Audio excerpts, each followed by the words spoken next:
नमस्कार साथियों, कैसे आप लोग? ऐसा आप लोग अच्छे होंगे फ्रेंड्स। आपके इंतज़ार की घड़ी खत्म हुई। एग्जिट पोल बिहार विधानसभा चुनाव 2020 का मैं लेकर आ गया हूँ। एक एक करके हम बातें करेंगे तमाम मुद्दों पर, गठबंधन पर, इन सारी चीज़ों की हम यहाँ पे आपको जानकारी देंगे। किस तरीके के समीकरण बन रहे हैं और हमारे एग्जिट पोल के अनुसार कौन सी पार्टी जीत रही है और किसकी सरकार 2020 में बिहार में बनने जा रही है। बिहार विधानसभा चुनाव 3 चरणों में संपन्न हुआ। 28 अक्टूबर को प्रथम चरण का चुनाव था जिसमें 71 सीटें थी जिस पर वोटिंग होना था।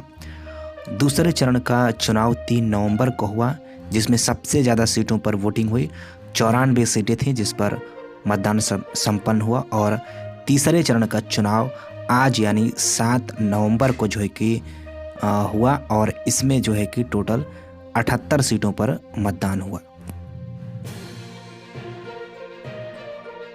चलिए अब हम गठबंधन की बात करें तो 3-4 गठबंधन थे बिहार विधानसभा के इस चुनाव में, लेकिन प्रमुख रूप से जो प्रमुख गठबंधन थे जो चुनावी मैदान में थे, जिनके बीच लड़ाई थी, वो था महागठबंधन और दूसरा गठबंधन था एनडीए। चलिए हम सबसे पहले बात करते हैं एनडीए की। तो एनडीए में जो प्रमुख पार्टियां हैं वो बीजेपी और जनता दल यूनाइटेड हैं। इनके बीच 123 और 122 सीटों का बंटवारा हुआ और इसमें 2 पार्टियां छोटी छोटी और शामिल थी, हम पार्टी और वीआईपी पार्टी। जेडीयू के खाते में 123 सीटें गई थी और 123 में से 7 सीटें जेडीयू ने हम पार्टी को दी। बीजेपी के खाते में 122 सीटें थी और बीजेपी ने 122 में से 11 सीटें जो है कि वीआईपी पार्टी को दिया था। यहाँ एनडीए के जो मुख्यमंत्री के उम्मीदवार थे वो बिहार के जो वर्तमान मुख्यमंत्री हैं नीतीश कुमार, वही एनडीए के उम्मीदवार थे। अब हम बात करेंगे महागठबंधन की। अब हम दूसरे गठबंधन की बात करें तो दूसरा गठबंधन है महागठबंधन। महागठबंधन के मुख्यमंत्री के उम्मीदवार थे तेजस्वी यादव, जो आरजेडी की तरफ से थे। आरजेडी यहाँ पर 144 सीटों पर चुनाव लड़ी थी। 70 सीटों पर यहाँ पे कांग्रेस चुनाव लड़ी थी और 29 सीटों पर सभी लेफ्ट पार्टियां मिलाकर चुनाव लड़ी थी, जिसमें 19 सीटों पर भाकपा माले चुनाव लड़ी थी, 6 सीट पर सीपीआई चुनाव लड़ी थी और 4 सीट पर सीपीएम चुनाव लड़ी थी। तो महागठबंधन का ये था फॉर्मूला।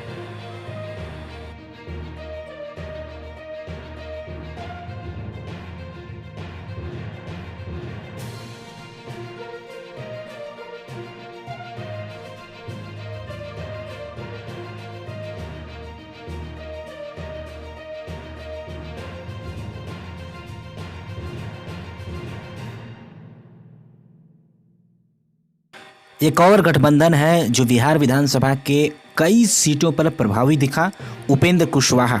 जी हाँ, रालोसपा के जो अध्यक्ष उपेंद्र कुशवाहा, मायावती और असदुद्दीन ओवैसी, संजय चौहान, देवेंद्र यादव, ऐसे कई चेहरे हैं, ओम प्रकाश राजभर।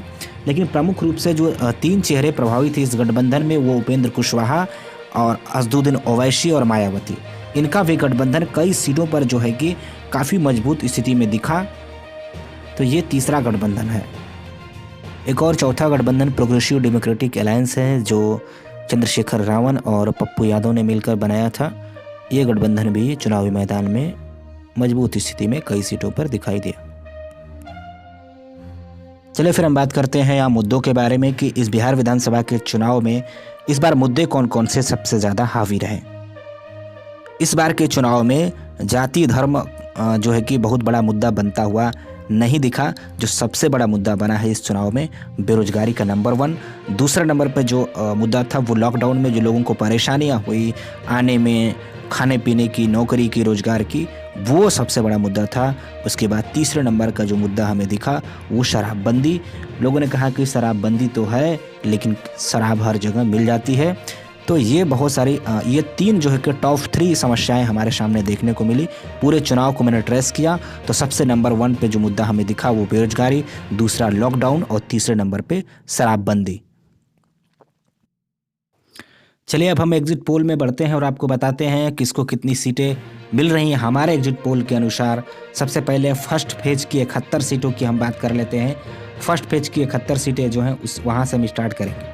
चलिए फर्स्ट पेज की 71 सीटों का आंकड़ा आपके सामने रखने जा रहे हैं हम। तो ध्यान दीजिए, सबसे पहली पार्टी की बात करते हैं तो हम आरजेडी की बात करते हैं, राष्ट्रीय जनता दल की बात करते हैं, तेजस्वी यादव की बात करते हैं। आरजेडी के खाते में फर्स्ट फेज में सबसे ज़्यादा सीटें जाती हुई दिखाई दे रही। जी हाँ, फर्स्ट फेज में आरजेडी के पक्ष में 28 सीटें, 28 सीटें जा रही हैं। आरजेडी फर्स्ट फेज में 42 सीटों पर लड़ी थी, जिसमें से 28 सीटें आरजेडी के खाते में जाती हुई हमारे सर्वे के अनुसार जा रही हैं। फर्स्ट फेज में दूसरे नंबर की पार्टी कौन बन रही है? देखिए, फर्स्ट फेज में जो दूसरे नंबर की पार्टी बन रही है वो भारतीय जनता पार्टी। हमारे एग्जिट पोल के अनुसार फर्स्ट फेज में भारतीय जनता पार्टी दूसरे नंबर की पार्टी बन रही है। भारतीय जनता पार्टी को फर्स्ट फेज में 71 सीटों के फर्स्ट फेज में 17 सीटें, जी हाँ, भारतीय जनता पार्टी के खाते में 17 सीटें आती हुई दिखाई दे रही हैं हमारे एग्जिट पोल के अनुसार। तीसरी पार्टी की बात करें, तीसरी पार्टी कौन बन सकता है फर्स्ट फेज में? देखिए, फर्स्ट फेज में तीसरी पार्टी की बात करें तो हमारे इस सर्वे में, हमारे एग्जिट पोल में जेडीयू यानी जनता दल यूनाइटेड 10 सीटों के साथ फर्स्ट फेज में तीसरे नंबर की पार्टी बनती हुई दिखाई दे रही है। 10 सीटों के साथ जेडीयू तीसरे नंबर पे। चलिए चौथी पार्टी की बात करें, चौथी पार्टी कौन सी है जो कि फर्स्ट फेज में ज़्यादा सीटें लेकर आ रही है? तो वो है महागठबंधन की साथी कांग्रेस पार्टी। 8 सीटें लाती हुई दिखाई दे रही है मुझे फर्स्ट फेज में कांग्रेस काफ़ी लूज कर रही है महागठबंधन में, और जेडीयू लूज कर रही है एनडीए में। वही हम महागठबंधन के एक और घटक दल सीपीआई एमएल की बात करें तो सीपीआई एमएल फर्स्ट फेज में जो है कि 8 सीटों पर चुनाव लड़ी थी और काफ़ी अच्छी स्थिति में सीपीआई एमएल है।